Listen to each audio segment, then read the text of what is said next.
Aku tidak pernah menyangka bahwa kunjungan biasa ke rumah Danau Dekan akan menjadi awal dari segala kekacauan dalam hidupku.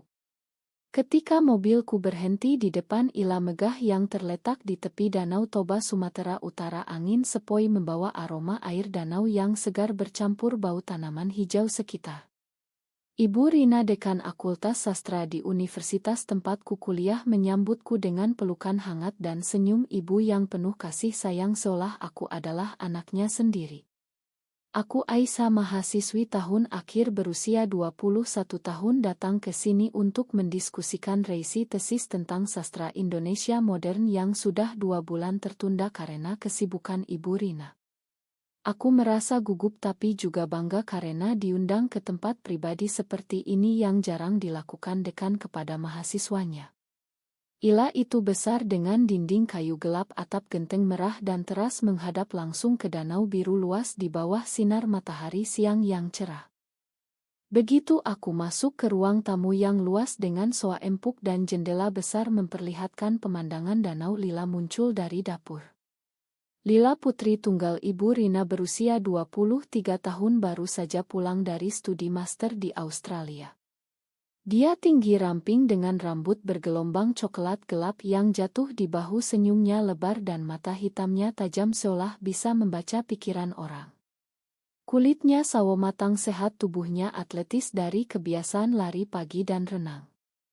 Lila mengenakan baju kaos longgar dan celana pendek santai, tapi auranya memikat membuat ruangan terasa lebih kecil.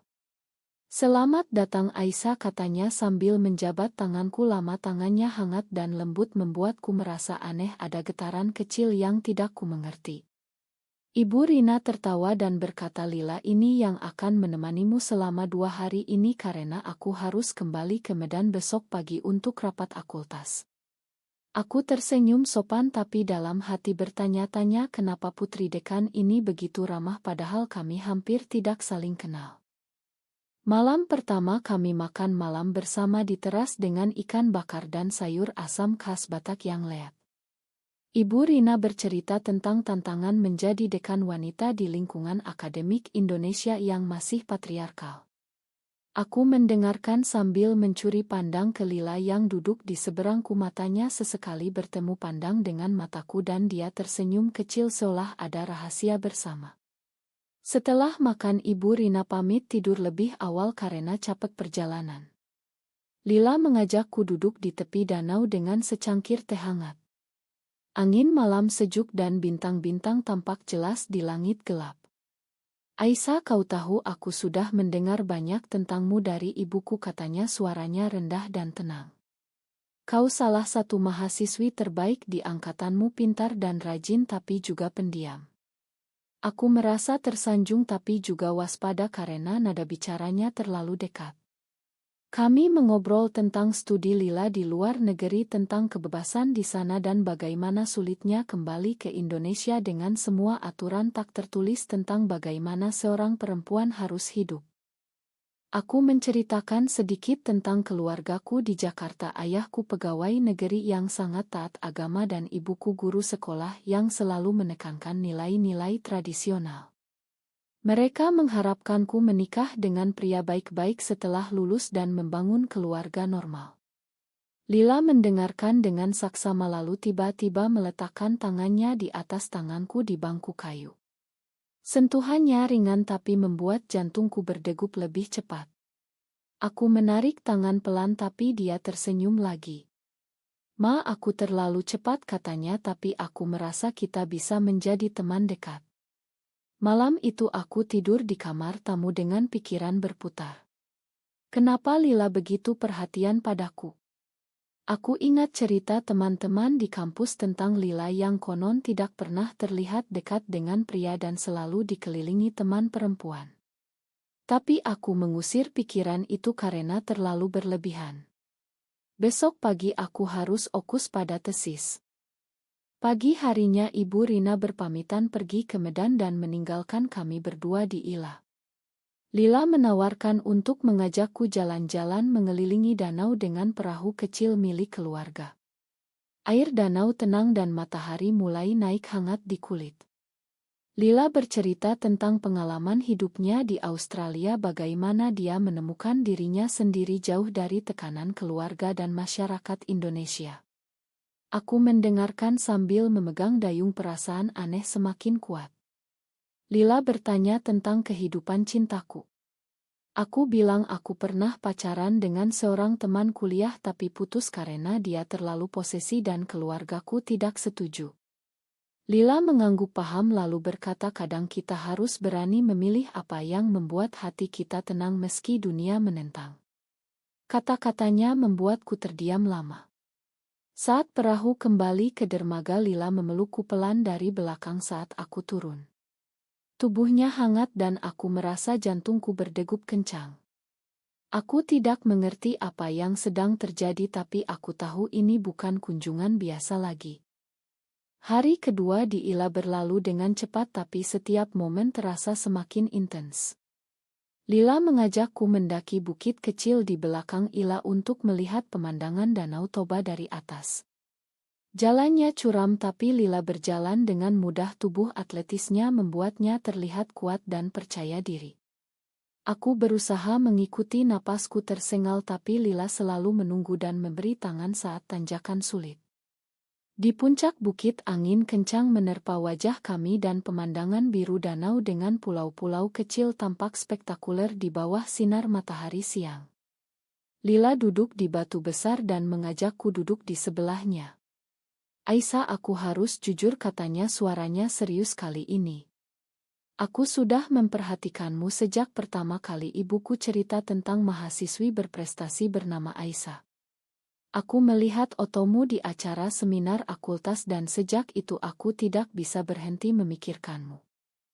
Aku terkejut mendengar pengakuan itu dan wajahku memanas.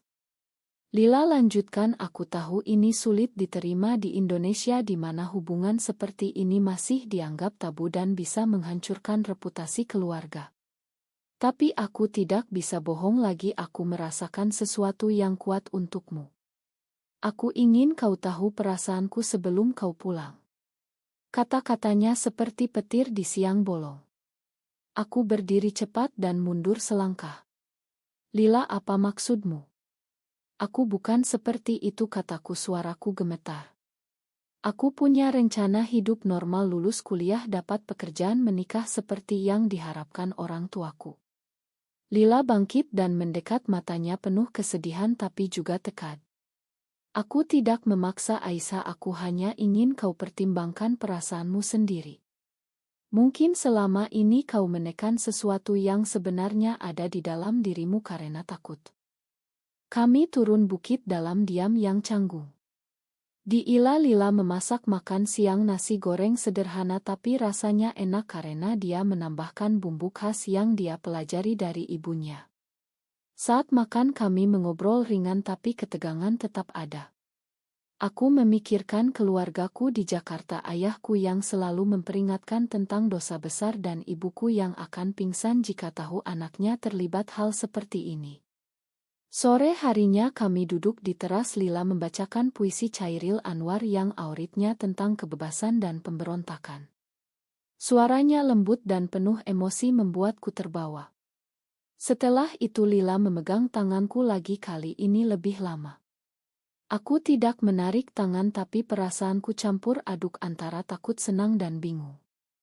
Malam itu aku sulit tidur memutar ulang semua percakapan dengan Lila. Apakah aku benar-benar merasakan sesuatu atau ini hanya karena situasi terpencil di Ila ini? Keesokan harinya Lila mengajakku berenang di danau. Airnya dingin menyegarkan dan kami berenang bermain air seperti anak kecil. Lila bercanda menyiramku dan tertawa lepas membuat wajahnya semakin cantik di bawah sinar matahari. Saat kami berjemur di dermaga, Lila bercerita tentang pengalaman pertamanya menyadari orientasi seksualnya di Australia saat berteman dekat dengan seorang gadis di kampus.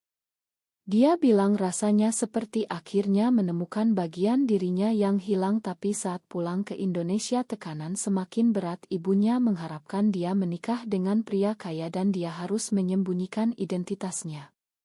Aku mendengarkan dengan simpati tapi juga takut karena ceritanya terlalu dekat dengan kemungkinan yang aku hindari.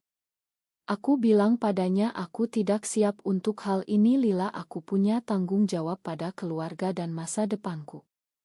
Lila mengangguk tapi matanya menunjukkan kecewaan. Sore itu telepon dari ibuku datang. Dia bertanya apakah semuanya baik-baik saja di Ila dan mengingatkanku untuk menjaga nama baik keluarga.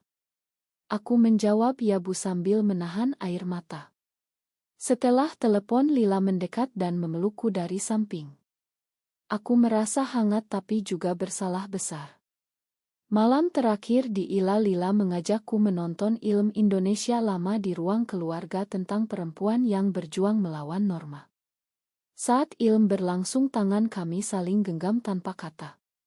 Aku merasa dunia luar semakin jauh dan hanya ada kami berdua di Ila ini.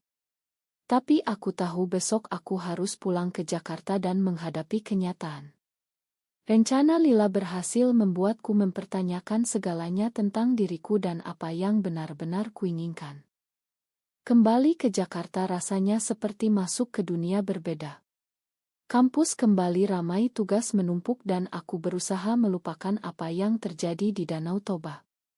Tapi Lila terus mengirim pesan setiap hari, bertanya kabarku, berbagi cerita kecil dan kadang mengirim foto dirinya di kai atau taman. Aku menjawab singkat tapi tidak bisa sepenuhnya mengabaikannya. Dalam hati aku mulai merindukan senyumnya, suaranya dan sentuhan hangatnya. Tekanan dari keluarga semakin kuat. Ayahku memperkenalkanku kepada anak temannya, seorang pengusaha muda bernama Budi yang katanya cocok untukku. Aku dipaksa bertemu Budi di restoran dan sepanjang malam aku hanya bisa memikirkan Lila. Budi baik dan sopan tapi aku merasa tidak ada percikan sama sekali. Suatu hari Lila datang ke Jakarta tanpa pemberitahuan dan mengajakku bertemu di sebuah taman kota yang sepi. Dia terlihat lebih cantik dengan gaun sederhana dan rambut dikat. Kami duduk di bangku taman dan Lila langsung ke intinya. Aisyah, aku tidak bisa berpura-pura lagi, aku jatuh cinta padamu, katanya, suaranya tegas tapi penuh kerentanan. Aku ingin kita coba membangun sesuatu meski sulit. Aku terdiam lama lalu menangis pelan. Lila, aku takut, apa kata orang tuaku, apa kata masyarakat, aku bisa kehilangan segalanya. Lila memelukku di taman itu dan aku merasa aman sejenak. Tapi saat pulang aku dihantui rasa bersalah. Malam itu aku menulis di jurnal tentang konflik batin yang semakin dalam antara keinginan hati dan kewajiban keluarga. Konflik mulai memuncak ketika Ibu Rina memanggilku ke kantornya di kampus. Dia terlihat serius dan bertanya apakah ada sesuatu yang terjadi antara aku dan Lila. Aku membantah tapi wajahku memerah. Ibu Rina menghela napas dan bilang Lila sudah cerita padanya tentang perasaannya. Ibunya bilang dia khawatir karena posisinya sebagai dekan dan Lila sebagai putrinya bisa menjadi skandal besar jika tersebar. Dia memintaku menjauh dari Lila demi karier kami berdua. Aku keluar dari ruangan dengan perasaan hancur. Malam itu Lila menelepon dan kami bertengkar pertama kali. Dia bilang ibunya terlalu mengontrol hidupnya dan dia tidak mau menyerah pada perasaannya. Aku bilang ini terlalu berat Lila, aku tidak mau menyakiti keluargaku. Percakapan berakhir dengan tangis di kedua sisi. Tekanan semakin besar ketika teman dekatku di kampus mulai curiga melihat Lila sering datang menjemputku. Gosip mulai beredar bahwa aku dekat dengan putri dekan dan ada spekulasi aneh. Ayahku mendengar rumor dan memarahiku di telepon, mengancam memotong biaya kuliah jika aku tidak menjaga nama baik. Aku merasa terjebak di antara cinta yang mulai tumbuh pada Lila dan kewajiban sebagai anak perempuan di keluarga tradisional Indonesia. Lila datang ke kosanku suatu malam membawa bunga dan memohon agar kami bicara. Kami duduk di lantai kamar sempitku dan dia menceritakan betapa sulitnya menyembunyikan identitasnya selama bertahun-tahun. Aku memeluknya dan untuk pertama kalinya aku mengakui bahwa aku juga mulai merasakan hal yang sama. Tapi pengakuan itu datang dengan harga mahal karena aku tahu ini akan membawa konsekuensi besar. Keesokan harinya aku mendapat panggilan dari ibuku yang menangis di telepon karena mendengar dari tetangga bahwa aku terlihat dekat dengan seorang perempuan secara mencurigakan. Dia meminta aku pulang segera untuk bicara. Aku pergi ke rumah orang tuaku di pinggiran Jakarta dan menghadapi interogasi panjang. Ayahku marah besar bilang ini dosa dan aib keluarga. Ibuku menangis terus memohon agar aku berubah. Malam itu aku tidur dengan perasaan terkoyak. Lila mengirim pesan dukungan tapi aku merasa semakin jauh darinya. Konflik internal semakin dalam, aku mempertanyakan apakah perasaan ini layak diperjuangkan atau hanya akan menghancurkan semua orang di sekitarku. Drama semakin memuncak ketika rahasia kami hampir terbongkar total. Lila memutuskan untuk bicara langsung dengan ibunya, Ibu Rina, di rumah mereka di Jakarta. Aku menunggu di luar dengan gelisah. Saat Lila keluar wajahnya pucat dan matanya merah. Ibunya marah besar mengancam memutus hubungan jika Lila tidak berhenti. Ibu Rina juga meneleponku meminta aku menjauh demi masa depan Lila dan karirnya sendiri sebagai dekan. Aku merasa seperti pengkhianat karena telah membawa masalah ke keluarga mereka. Lila dan aku bertemu di sebuah kai kecil di pinggir jalan dan dia bilang dia siap meninggalkan semua demi aku, tapi aku ragu. Aku bilang, Lila, aku tidak bisa membiarkan kau kehilangan keluargamu seperti itu. Saat itu Budi, teman kenalan ayahku, mulai mendekati lebih serius dan ayahku memaksa aku menerima lamarannya. Aku menolak tapi tekanan dari rumah semakin berat hingga aku sakit dan harus istirahat di rumah selama seminggu. Lila datang diam-diam mengunjungiku saat orang tuaku tidak ada, membawa sup hangat dan obat. Kami berpelukan lama dan aku merasa cinta kami semakin kuat meski penuh luka. Tapi saat Lila pulang, tetangga melihatnya dan gosip menyebar cepat ke telinga ibuku. Ibuku datang ke kamarku menangis histeris menuduhku membawa malu ke keluarga dan mengancam mengeluarkanku dari rumah jika tidak berubah. Aku merasa hancur total dan untuk pertama kalinya mempertimbangkan untuk mengakhiri semuanya dengan Lila demi kedamaian keluarga. Lila merasa dikhianati saat aku mengusulkan untuk berpisah sementara. Dia bilang aku pengecut yang lebih memilih aman daripada berjuang untuk kami. Kata-katanya menyakitkan tapi aku tahu ada benarnya. Kami bertengkar hebat di telepon dan Lila bilang dia akan kembali ke Australia jika aku tidak berani. Aku menangis semalaman memikirkan semua pilihan yang ada dan harga yang harus dibayar. Keluargaku mulai mengatur pertemuan dengan Budi lagi dan aku dipaksa hadir dengan wajah murung.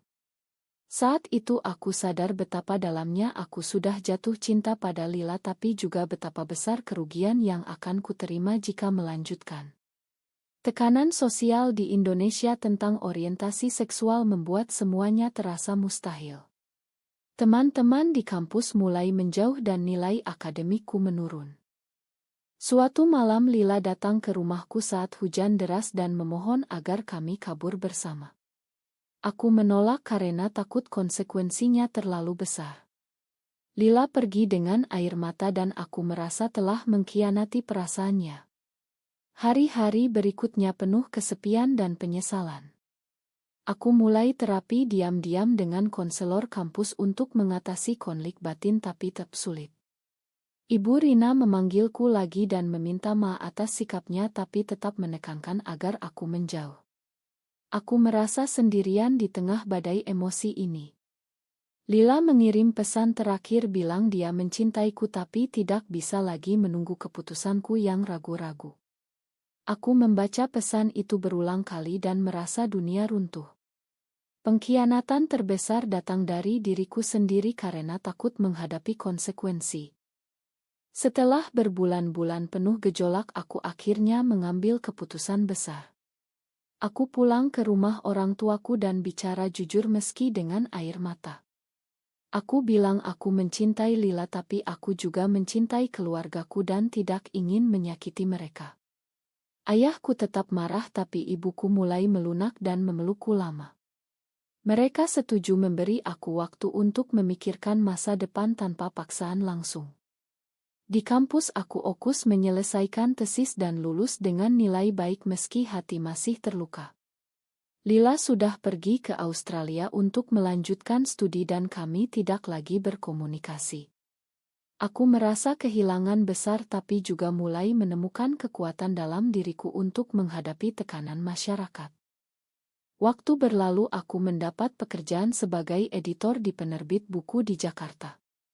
Aku mulai aktif di komunitas perempuan yang mendukung hak-hak perempuan meski masih hati-hati dengan isu karena risiko tinggi di Indonesia. Kadang aku memikirkan Lila dan bertanya-tanya apa yang terjadi padanya. Suatu hari aku menerima email dari Lila, dia bilang dia bahagia di sana tapi masih memikirkan aku dan berharap aku menemukan kedamaian. Email itu membuka luka lama tapi juga memberi penutupan. Aku sadar bahwa cinta kami meski indah telah mengajarkanku tentang pengorbanan dan keberanian. Aku mulai menulis cerita fiksi tentang perempuan yang berjuang melawan norma untuk menemukan jati diri sebagai cara menyembuhkan diriku. Bertahun-tahun kemudian saat menghadiri seminar sastra aku bertemu kembali dengan Ibu Rina. Dia sudah pensiun dan lebih tenang.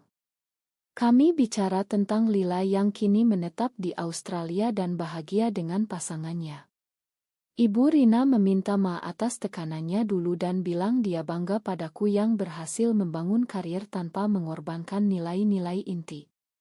Aku pulang dengan perasaan damai tapi juga sedih karena jalan yang kami ambil berbeda. Aku masih single dan fokus pada pekerjaan serta membantu keluarga.